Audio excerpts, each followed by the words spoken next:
இந்த மாதிரி ஒயிட் பிளேசஸ்லாம் பண்ணீங்கன்னா இந்த ஃபிங்கர் சைடில் இதெல்லாம் பண்ணீங்கன்னா உங்களுக்கு 100% ரிசல்ட் வந்து ஷோராக சொல்ல முடியாது. வரலாம் வராமலும் போகலாம். இங்கே போயிடுமா? இங்கே பண்ணிடலாங்களா? ஓகே, இல்லை இங்கே அங்கே பண்ணலாம். வெறும் இனிஷியல் மட்டும்னா இங்கே போதும். சரி, இங்கே போதும். அப்படின்னா இங்கே பண்ணலாம். சரி, இங்கே போதும். இங்கே ஓகேங்களா? இங்கே பண்ணலாம், ஒன்றும் பிரச்சனை இல்லை. நர்வ்ஸ்லாம் இருக்கிறதுனால ஒன்றும் ப்ராப்ளம் இல்லை. நர்வ்ஸ் மேலையெல்லாம் கூட ஒரே ஒரு லெட்டரா இருக்கிறதுனால இங்கே வேணான்னு பாருங்க. ஓகே, இங்கே பண்ணிக்கலாம். ஓகே, 6க்குள்ள எச் வர வைக்க முடியுமா? ஆர் இப்போ ட்ரை பண்ணுறேன். உங்க ஸ்டுடியோல நிறைய சிங்கம் போட்டோவா இருக்குது, என்ன கதை அது? எனக்கு வைல்ட் லைஃப் ஆர்ட்னா பிடிக்கும், அதனால நான் வைல்ட் லைஃப் ரிலேட்டடான டிசைன்ஸ் பண்ணிட்டு வைல்ட் லைஃப் ஆர்டிஸ்ட். அதெல்லாம் என்ன சார்ஜ் பண்றீங்க? அது டிசைன் டீட்டெயிலை பொறுத்து தான். இதுக்கு ஆர்ட்டுக்கு வந்து ரேட்டே கிடையாது. நம்ம எங்க எத்தனை போய் சேல் பண்றோன்றது தான்.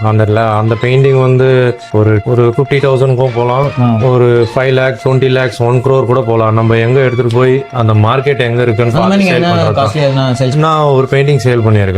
80,000க்கு ஒரு டைகர் பெயிண்டிங் சேல் பண்ணிட்டேன். மொத்தமாவே நான் பண்ணதே இப்போ ஒரு 6 பெயிண்டிங் தான் இருக்கு கம்ப்ளீட்டட்ல. அதுல 1 சேல் பண்ணிட்டேன். ஒரே ஒரு எக்ஸிபிஷன் தான் அட்டன் பண்ணேன். அங்க 1 சேல் சொல்ற டைப்ஸ். நீங்க சொல்றதா ரேட்டு இல்ல நம்ம சொல்றதா ரேட்? அதுல கொஞ்சம் பார்கெயின் பண்ணுவாங்க. நம்மளுக்கு அஃபோர்டபுளா இருந்தா கொடுத்துருவோம். அது பண்ண எவ்வளவு நாள் ஆகுது?